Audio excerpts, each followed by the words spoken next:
Chapter 1: The Influence of Globalist Financial Elites on the West, a Dissident Philosophical Perspective on Geopolitics. Let's take a long, hard look at Western society today and make some harsh but insightful observations. The internet is saturated with graphic viral videos portraying snuff, gore, animal cruelty, violence, obscene sexual activity, and many other forms of degeneracy. With the help of the medical establishment, more and more people are having their bodies surgically altered to resemble the opposite gender, and sometimes people even go to much more extreme forms of extensive body modification, adding features so as to resemble entirely non-human species, like lizards or aliens.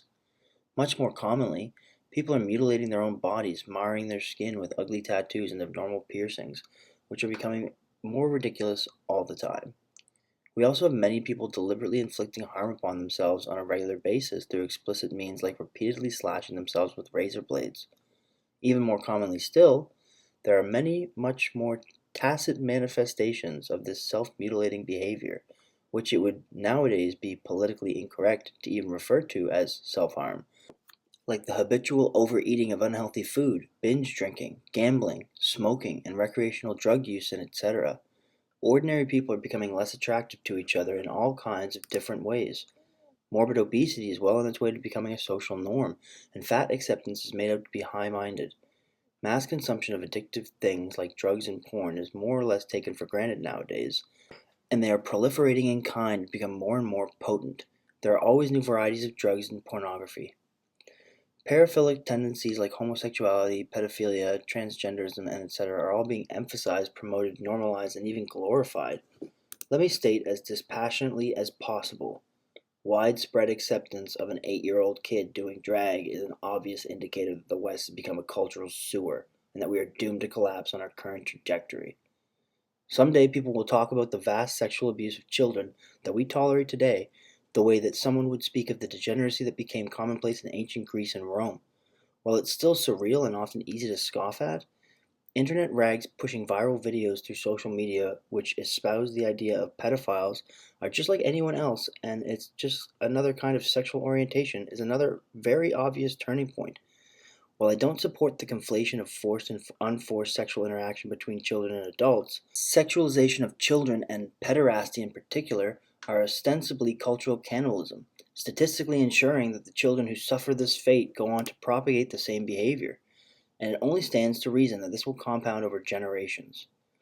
Culture and genetics have a complex relationship, but it doesn't take a very sophisticated understanding of genetics to understand that things like monomorphic perversion or homophilia and pedophilia shouldn't exist in the population of Western society, as these characteristics are highly subversive and go directly against biological reproductive potential. Things will keep regressing on all fronts of Western society as the degeneracy begets more degeneracy. One might wonder why we in the West are confronted with such grand scale and extensive degeneracy. To understand that, one has to realize that social degradation is simply one of the many tactics used by the powerful people to achieve their ends. One might also wonder why these forms of degeneracy, many of which already existed in the Third World, started to occur in the 1960s in the First World. This is because at that time, because of the effects of free, zero agenda, education in certain parts of the Anglosphere, the power structure was losing political control, and society was in an uproar. The incidence of obstinate belief in daft ideas really took off in the 1960s, when an awful lot of people spouted an awful lot of nonsense after overindulgence in drugs like weed and LSD. Sex, drugs, and rock and roll. None of these things are viable bases for a culture that's happy with itself, because they all involve altered reality and selfish, antisocial behavior. So how does social degradation help the powers that be accomplish their goals? It takes up people's time and energy and prevents them from resisting the powerful. On the one hand, all of this stuff distracts people from the important things going on, and on the other hand, it makes them more controllable by putting them in a state of mind where they will be more manipulable. To make sense of the way things are, ordinary people are forced to adopt theoretical frameworks of understanding that normalize all of the degeneracy which is happening. People are being manipulated to violate the natural ideals we have. Culturally imposed ideals are in conflict with naturally imposed ideals, and people wonder why we are not thriving. I will mention and discuss a variety of specific kinds of degeneracy in particular, such as degeneracy of the Western education system, where real theory has been effectively banished and replaced by confusing propaganda. In a physics class, where the goal is to learn how the physical world operates, it would obviously raise suspicion if the class began by laying out a myriad of alternative theoretical frameworks, each with their own disadvantages and limitations, that are saturated with ideology through which to engage with the physical world, rather than by simply applying logic to the evidence. The humanities and social sciences in particular all take this approach, however, when it comes to teaching about matters of political significance. Why is all of this even happening in the first place? And more generally, what is the power structure actually up to?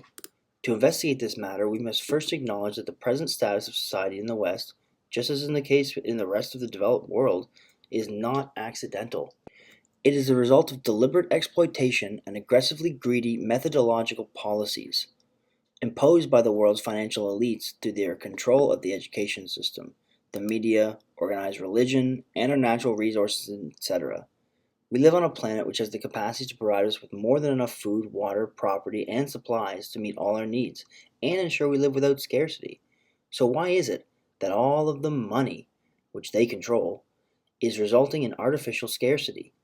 What is the purpose of such an inhumane policy? The root cause of human suffering is, and always will be, the power structure itself. Unless we acknowledge that problem, articulate our understanding of it properly, and deal with it intelligently, things will only get worse.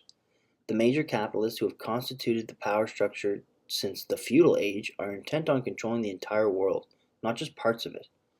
Their tactics are elaborate and numerous. One certainly cannot mention them all, though some, such as the foundation of the United Nations and other worldwide organizations, are more important than others. It is important to note that the word globalization itself has been put into circulation by the major capitalists, who are intent on bringing everything under their control. The word globalization does not signify this. Rather, it does the opposite. It is used in a deliberately unclear way to obfuscate what is going on. Thus, in accounts that use this terminology, it will be pointed out that many problems need to be tackled at the world level, and that this is a matter of globalization, omitting the insightful and paramount observation that the whole world is being controlled by a few capitalists. This is effective because, of course, problems can be talked about and dealt with at the world level without the whole world being controlled by a few capitalists. Geopolitics today appear on the surface to be very complicated, but in fact, they couldn't be more simple when thought about clearly. There are four major elements at play: energy resources, economics, controlling ideology, and fanatical tribalistic religious belief. Upon acknowledging the basic fact that everything is being manipulated by the powerful people to suit their own selfish interests, it becomes much easier to understand what's really going on in the world.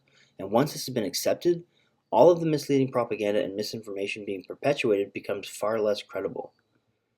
At this point, it is important to note that degradation is not the only tactic being used by the powers that be, and it is also important to distinguish the tactics from the propaganda and to distinguish those things from the actual policies that are implemented by the power structure.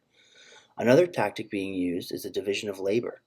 Agents and puppets of the powers that be include bureaucrats, propagandists, teachers, journalists, NGOs, and academics. There aren't many genuine academics left, unfortunately. There are also many different kinds of propaganda. It is most often very subtle, especially in education and the mainstream media.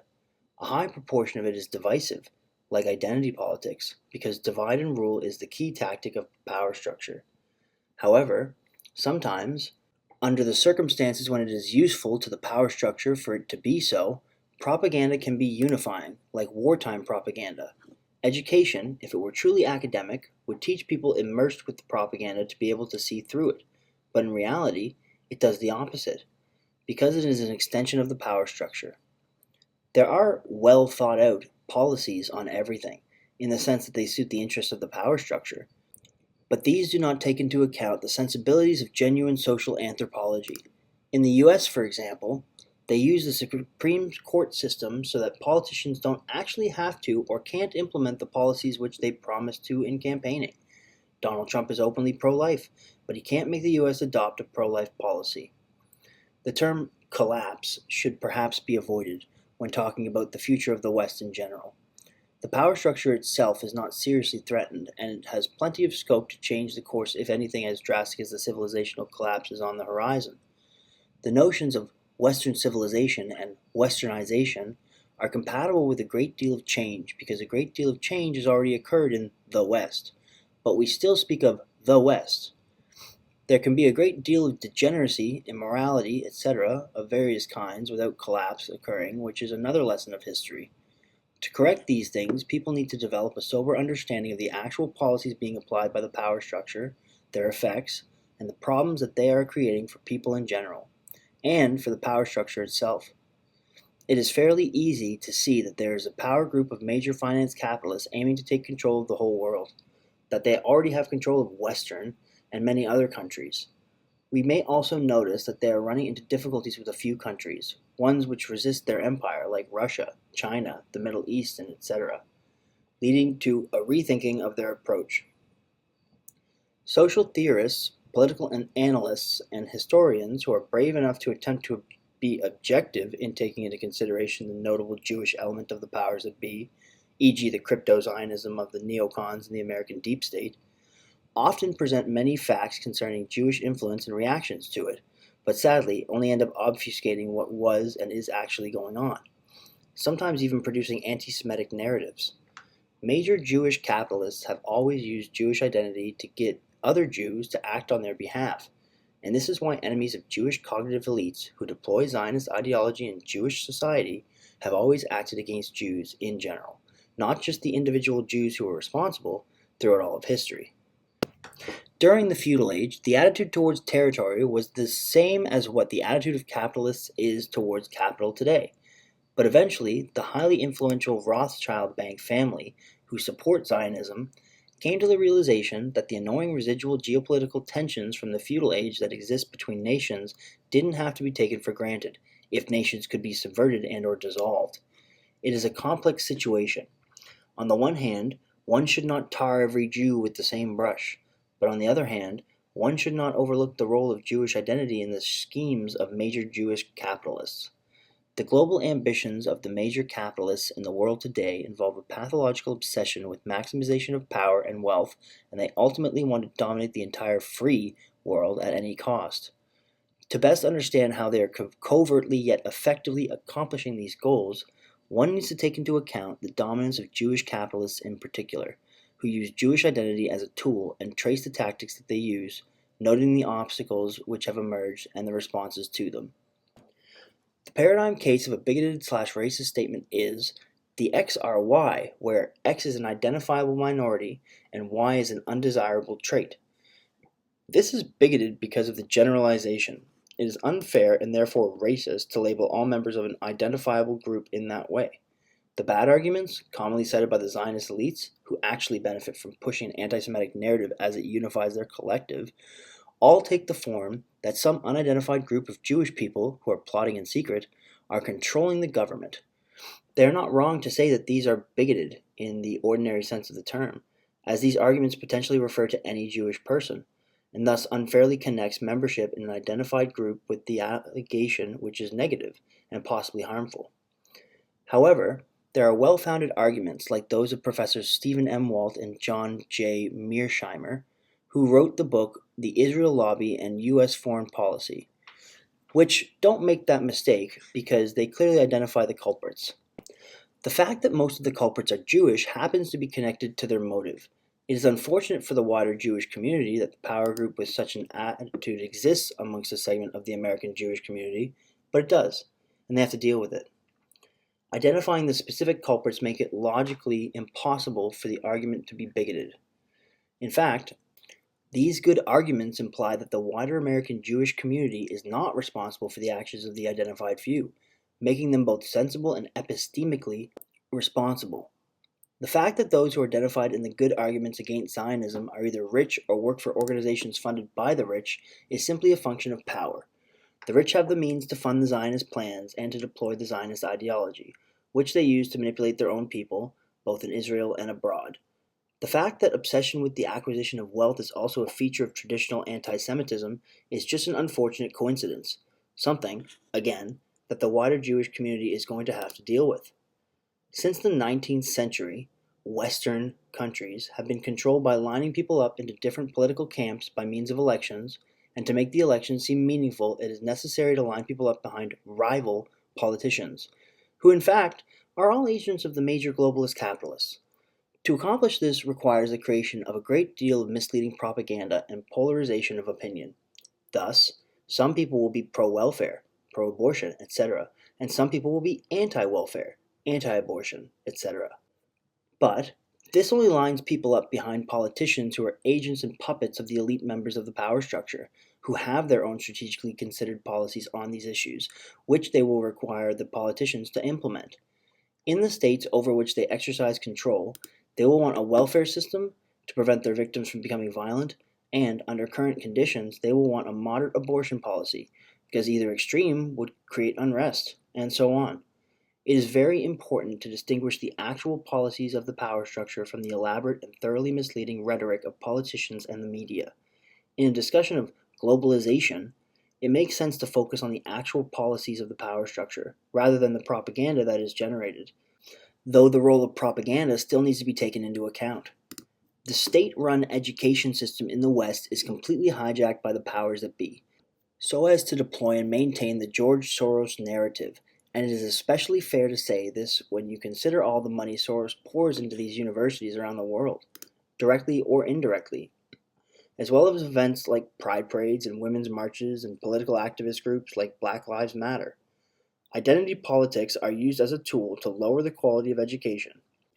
One of the main ways in which this is happening is by replacing academic activity with propaganda battles that generate more heat than light, and this subversion of Western academia also diverts a lot of attention from the public, leaving the power structure free to pursue its own agenda, centered on maximization of wealth and power for the globalist finance capitalists. Propaganda is deployed through all of the media, which the power group controls, to make it seem like all of these artificially implemented sicknesses and corruptions are coming about through a grassroots origin, or at the very least are being embraced by ordinary people, especially those who are high-minded and progressive, and causing them to flourish. Meanwhile, teachings of the LGBTQ plus curriculum and white privilege have been introduced into the public school system, and are being pushed towards the earliest grades of elementary school. Again, widespread misuse of drugs, alcohol, and pornography is another type of degeneracy caused by the West's autoimmune disorder, subverting Western society by replacing potentially productive activity with a counterproductive activity. Many people in this country support such ideals simply because they want to smoke dope, and are led to believe that they also support gays to get their freedom. Not because they care if men are having sexual relations with each other or not, or what the societal and health implications of that being socially accepted are. In neoliberal society organized on the basis of corporate and multinational capitalism, political leaders, who are the puppets of the power structure, treat democracy as if it were a disposable napkin. There are many examples of this. 4 out of 5 Brits did not support the missile strikes against Damascus, but they happened anyway. 2/3 of voters do not support remaining in the European Union, but good luck getting out of that or any other global organization controlled by this power structure. What the Western people want never manifests. In Canada, for example, Trudeau has yet to make good on any of his campaign promises concerning reparations. Despite the innate human desire for good health and longevity, fast food culture is implemented in the West and many other parts of the world by multinational corporations, causing an epidemic of obesity, diabetes, heart disease, and a myriad of other health problems with the help of extreme government subsidies. Not to mention the extreme mass suffering, exploitation, and death of innocent non-human animals is taken for granted. Consumerism is rampant in the West. International geopolitical tensions are repeatedly instigated in the Middle East to destabilize regions so that military force can then be used to move in and secure fossil fuel resources in the war for black gold, without creating a civil unrest in the West as the product of the deep state's insatiable thirst for power. With Trump coming to power in the US through campaigning with an often anti-globalist or nationalistic America First narrative, we can only deduce that the dominant power structure has noticed that it has run into some snags in its quest to control the entire world via subversion of Western nation-states and globalization, and needs a new plan for dealing with closed-off and self-sufficient nations like Russia and China. The elite finance capitalists must feel very conflicted because, on the one hand, They wish to continue to degenerate the West with subversive ideology. But on the other hand, they realize that the only way to complete their ultimate goal of global domination is probably through implementation of major worldwide military conquest, for which they would depend on the West and need it to be stronger than it is now, especially since Putin's recent demonstration that neither the US nor Israel itself any longer have first strike capability. The fact that Trump has not been impeached or assassinated is very significant, as is the relationship between these two powers, US and Israel, and the fact that Israel is very militant about maintaining its status as a fortified Jewish ethno-state with ruthless border control. Jews in Israel, as well as the wider population of Jews in the West, are being exploited by the identity politics pushed by the Zionist elites. It is important to acknowledge the perfidy and cruelty of the Zionists and their undue influence on the rest of the world, particularly the US. Their intense cruelty and aggression to nearby mostly Muslim countries are flagrant, but you're not likely to hear about it. One can speculate that the wars in the Middle East region are not just motivated by the acquisition of oil, but also happen to prevent a strong competitor in the region from emerging. Past Arab aggression against the State of Israel shouldn't be overlooked, but it is just another smaller scale example of what inevitably happens when a culture is dominated by intolerant religious ideological doctrine. If we think of Western society as an organism, we should be quick to notice that it is plagued with illnesses, which come about as a result of the fulfillment of the globalist agenda. Liberalism, postmodernism, the political left, or whatever name you want to call it, is being deployed through the efforts of people like George Soros and his political zombies, and this meta-cult functions like an autoimmune disorder, because in the quest for freedom and equality and other high ideals, people who embrace these doctrines cause the breakdown of a society's defenses and open borders, rendering the West susceptible to sickness and corruption, such as forced mass immigration, homophilia, pedophilia, xenophilia, tranophilia, etc. There are, of course, also provocative characters like Ben Shapiro and Milo Yiannopoulos, who are political puppets as well, and their roles in this mess are to provide a counter-narrative and deploy their own brands of propaganda to line up the people who are disillusioned by the main political line of George Soros and company. Ben Shapiro is an unabashedly proud Jew and has openly expressed his Zionism on several occasions. Milo is arguably a worse influence on the West than Ben, because he is trying to convince young men that dating and or hooking up with women is too big of a risk due to modern feminism and the massive gender imbalance it's created. And more damningly, he openly lobbies for the normalization of pedophilia with a conservative approach. To continue with this analogy of Western society as an unhealthy organism, we can think of a massive flow of migrants from the Third World and ideologically Muslim immigrants in particular as being like a virus, because they pass through the society's defenses undetected and then multiply and proliferate, attacking and undermining the society's cultural matrix with the purpose of destruction and or domination, at the expense of the host society. Immigrants from the Third World bring with them drugs, rape, and crime. I have personally witnessed Islamic theologians be given a pedestal in academic fora to explain why it was okay for their prophet Muhammad to be a pedophile. Common sense screening and vetting at Western borders are now made out to be racist and xenophobic in mainstream politics. Another strategy used to exacerbate the nation-eroding effects of immigration, which now often manifests as forced mass acceptance of refugees from third world regions into a reluctant but complacent Western world, is to claim oppression or marginalization for these groups, as well as other minorities within the West, and demand special treatment and benefits for them, who, upon exposure to this narrative, tend to embrace the group identity mindset and reject the high ideals and morality of Western individualism, because it works out so well for them to do so and is very rewarding to them as groups. The accommodations provided for these groups are usually deliberately made unpalatable to the majority, but this is for the sake of polarization. Again, divide and rule tactics are constantly used to undermine the civilization of Western nations from within, and identity politics are deployed extensively and through every conceivable avenue to further this agenda. There is a narrative being pushed that the West, white people in particular, is responsible for all of the ills of society today, and globalist ideology is being deployed to condition Westerners to think of themselves as global citizens, destroying their sense of nationality, community, and racial identity. Things of this nature are particularly bad in Canada these days. Another disgusting thing the power structure likes to do is label as defective anyone who becomes maladjusted to or has nascent reservations about the sick and chaotic society over which it rules, and drugging them into conformity with psychoactive chemicals. Adding to the notion of Western society having health problems, if it were an organism, another significant issue is mass psychiatric drugging and the medicalization of issues that arise naturally from people struggling with the depressing and chaotic nature of how the society it controls is structured and organized. Under influence of the capitalists who are in control, the field of psychiatry has become co-opted by the profit motive and bribery of big pharmaceutical corporations via selective use of studies and bribery of scientists, journals, and doctors. Psychiatry itself has the potential to be both a legitimate discipline of study and area of applied medicine, although the helping disciplines should all be suspect, given the nature of the powers that be, and this also includes fields like social work and many other things as well. Perversely, the people who desire to use their lives to help people go into these fields and become cogs in the machine. Mass drugging, particularly of children, is one of Western society's greatest sicknesses, and it is posing significant problems for the future.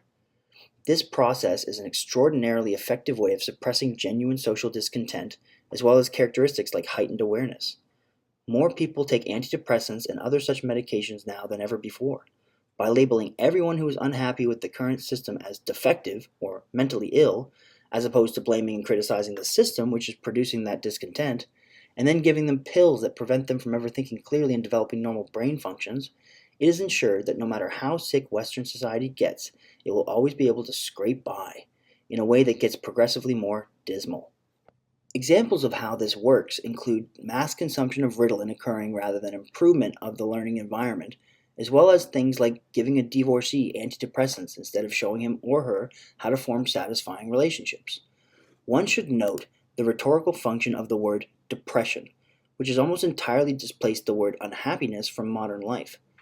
Of the thousands of patients doctors see, it is a small minority who claim to be unhappy. The rest say that they are depressed.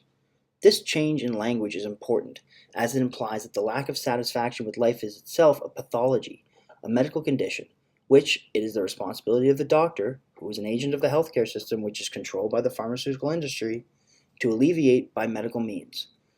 The semantics are very significant. The person who says they are unhappy knows that there is something wrong with their life and that they should try to alter it if they can. Whereas the person who says, I'm depressed, is ill, becomes a patient, and is therefore the responsibility of someone else, i.e. the doctor, to make him better. The basic thinking at play here is that everyone has a right to health, and depression is unhealthy. Therefore, medical intervention is not only warranted and justified, but also deserved. The logical conclusion of this line of reasoning is as follows. One's state of mind or one's mood is or should be independent of the way that one lives one's life. In psychiatric practice, a superficial ritual between doctor and patient follows. The patient pretends to be ill. The doctor pretends to cure him. In the process, the patient is willfully blinded to the conduct that inevitably causes his misery in the first place, by adopting the belief that his or her misery is a result of some kind of physiological defect of the brain or chemical imbalance. The fact that unchecked misery manifests as such things is overlooked. The emphasis is put on treating the symptoms, which are seen as the problem itself. To be a good doctor today, one must be able to recognize this problem and disavow of his or her own power and responsibility. The patient's notion that he is ill stands in the way of his understanding of the situation, without which the necessary life changes cannot take place. The doctor who pretends to treat unhappiness by prescribing antidepressants imposes an obstacle, and is in effect more blinding than enlightening. In adherence to the capitalist principle, pharmaceutical companies have persuaded people that depression is a condition that should be treated with drugs, and that no other response is called for. But a change in one's circumstances is just as relevant to dealing with depression as it is to dealing with unhappiness. The concepts of depression and unhappiness are distinct. Not all unhappy people are so badly off as to count as depressed. Psychiatric control through pharmaceutical drugs has become a very significant element of the power structure. American behaviorist B.F. Skinner, who wrote the highly influential book Beyond Freedom and Dignity, A Technology of Behavior, where he advocates for social control based on a scientific approach involving manipulation of the environment to produce specific behaviors, believed that reward is a far better means of social control than punishment, and so one should note the convenience that drugs are seen as medical interest rather than punishment.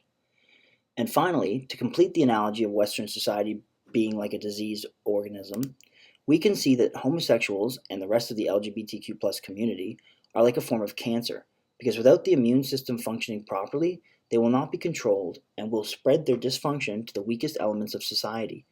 What started as the relatively simple gay rights movement has been extended to include many other forms of degeneracy, manifesting as subversive sexualities and sexual deviancy over the years. And now new letters representing group identifiers are constantly being added to the increasingly exhaustingly long LGBTQ plus acronym. Also, like the migrants, the LGBTQ plus community attempts to assert an influence which is grossly disproportional to their relative population size, and we see this constantly in the media as well as at organized events like pride parades. Gays and etc. as a people are analogous to a tumor, since they reproduce by infection or corruption of normal people, usually children. The rapidly climbing statistics of people, especially young people in the West, who are now identifying as non-binary rather than men or as women, for example, has been exploding. And this shows us that unless evolution threw us a major curveball, this is just a social trend, which comes about as the result of highly effective ideological indoctrination, given that evolution doesn't work that way. The question of whether paraphilia like homosexuality and also more obviously degenerate ones like bestiality and pedophilia, as well as genuine gender identity disorder, are biologically ingrained or come about as a result of social conditioning is complex. But regardless of the answer, it is clear that they are being weaponized by the power structure. A question an insightful observer might ask is, why are these things, rather than simply being accepted as phenomena, being so heavily politicized? At the individual level, the goal of homosexuals and the rest of the LGBTQ plus as well as the migrants, isn't subversion, or let alone domination of society. But one has to look at the net effects of these groups as well as what they are doing in response to the propaganda being deployed. The agenda is to destabilize and neuter us by encouraging homosexual behavior. This ensures we don't propagate, since homosexuals have sex but generally don't have children. They redefine homosexual and lately even pedophilia as a sexual preference or lifestyle choice, rather than a developmental disorder to entrap us. Never mind that the vast majority of homosexuals come from dysfunctional families or suffered sexual abuse as youths. Reluctance to embrace homosexuality is considered bigotry. One might be inclined to defend all of the paraphilia in favor of the ideals of personal liberty and individual freedom being applied to sexuality. However, the naivety of such a position consists in a failure to realize that these forms of sexual dysfunction are culturally imposed through the deliberate and covert manipulation of the powers that be, and therefore are not genuine manifestations of sexual freedom. People love to condemn the Nazis for burning the books, but what they generally fail to mention is that such books consisted of pornography, often of a pedophilic or homosexual nature. The nonfiction they burned tended to be degenerate philosophy or science, like the transgenderist research of a Jewish scientist and gay rights activist named Magnus Hirschfeld, who pioneered the first male-to-female transgender procedures. Hirschfeld headed the Institute for Sexual Wissenschaft, whose mission was to research degenerate and deviant sexuality for socially subversive purposes. This idea mirrored other Jewish subversives at the time, like the Frankfurt School's Herbert Marcuse, whose theory of polymorphous perversity inspired the left's embrace of the gay rights movement, which was called Gay Sexuality as Revolution. I'm in no way pro-Hitler, but by burning this research and literature, which was really just propaganda with an academic and or scientific veneer imposed on it, his regime spared the world at least 70 years of plastic surgery monstrosities and normalized mental illness. Hitler burned more than just degenerate research, however, because the Nazi regime, like any other totalitarian establishment, had no tolerance for anything that would undermine their own propaganda. Today, rather than having bonfires, the thought police ban and demonetize YouTube videos, control social media posting, saturate the internet with propaganda, and manipulate the search engines with algorithms to smother genuine news concerning important affairs. The powers that be use their wealth and networking to exercise control over the media and the entertainment industry, ensuring that most of what is aired on the radio and television is furthering their agenda, or at least harmless to the fulfillment of their interests. In order to offer an accurate and nuanced treatment of the very complex and dire problems Western civilization faces, it is important to avoid taking sides and avoid being reactionary to the mainstream narrative being pushed by buying into political line of propagandists who oppose that narrative but are still just as much tools of the power structure. I think we can all agree, regardless of political alignment, that things in the West have gotten very bad. If we are ever to overcome this situation, we must not only realize that things are very bad, but also acknowledge that it is a major problem that people are being caught up in this propaganda war instead of tackling the power structure and the problems it creates. Certainly, one can talk endlessly about the degeneration of society and make comparisons with Germany between the two world wars, but it is important to acknowledge that despite all this and the problems I have talked about, neither homosexuality nor Islam have to be constitutive of or even symptoms of civilizational degeneration, immoralities, and etc. It is specifically the policy of certain Zionist magnates like George Soros and Sheldon Adelson that is at the root of all of this. Whether or not and to what extent members of this clique are cooperating or competing with each other in the race for maximum wealth and power is sometimes hard to discern. It is necessary to get very specific about what is going on, in understanding how things are being applied by the power structure towards the subversion of the West. Take Christianity, for example.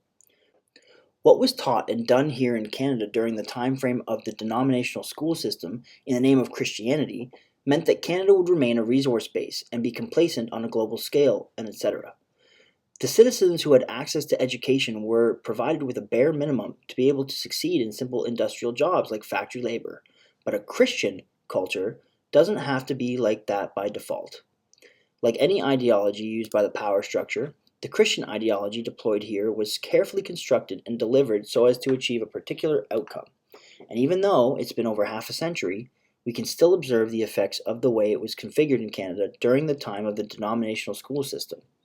Unlike US Americans, who ended the denominational educational program roughly 200 years prior, Canadian people generally accept that which they are rewarded for accepting without much resistance to this day. And arguably, even more so now that the schools are all extensions of the Jewish finance capitalists and globalists George Soros than back when all of the instructors were simple Jesuit priests.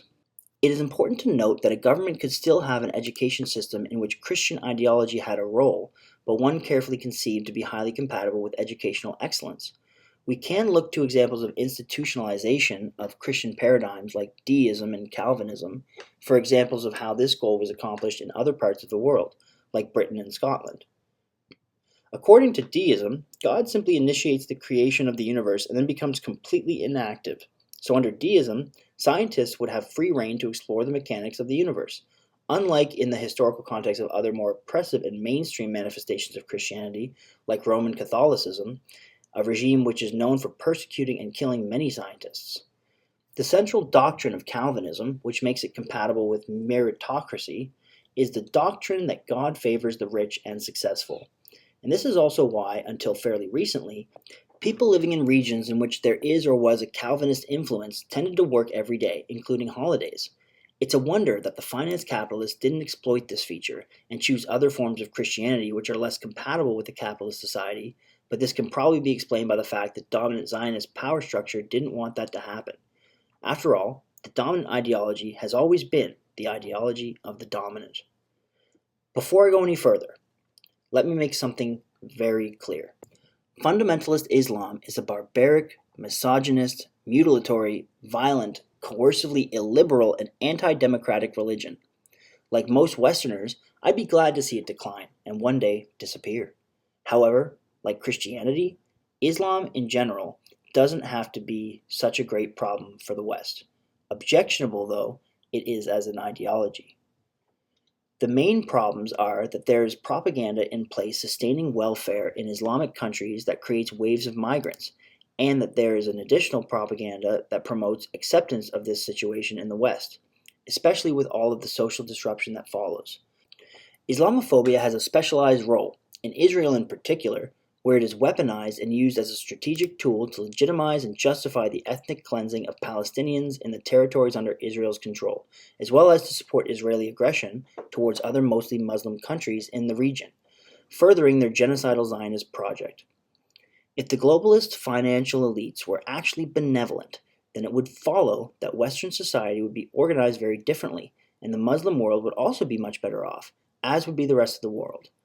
The West would be structured on the basis of the utilitarian principle and social anthropology, to maximize collective happiness and the realization of innate desires, rather than the capitalist principle, which is only concerned with maximizing profits, and arguably this could be done without the deployment of religion or other ideology because a genuinely happy and healthy society wouldn't need as much control.